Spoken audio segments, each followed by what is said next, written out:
Romeine 8 vers 11. En as die gees van hom wat Jesus uit die dode opgewek het, in julle woon, dan sal hy, wat Christus uit die dode opgewek het, ook julle sterflike liggame lewend maak deur sy gees wat in julle woon.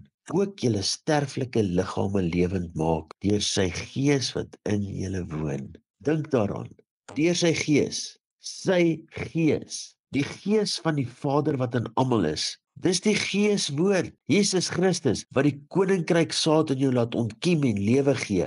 Die redder, die doper met vuur, die weg, die waarheid, die lewe, is almal een en dieselfde woord wat vlees geword het. Dis die woord wat gees is, wat lewe is, wat in ons kragtig lewend word. Dit het plaasgevind toe ons siele uit die doderyk weens die afwesigheid van die woord oorgebring is na die paradys van die teenwoordigheid van die lewende woord. Jesus Christus is die woord in die vlees. Hy is ook die lewende woord in die gees.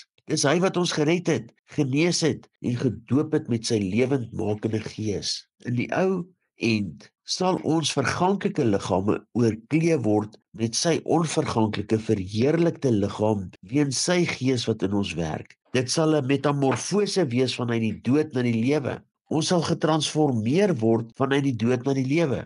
Van oneer na heerlikheid en van verganklikheid na onverganklikheid, maar alleenlik in en deur Christus. 1 Korintiërs 15.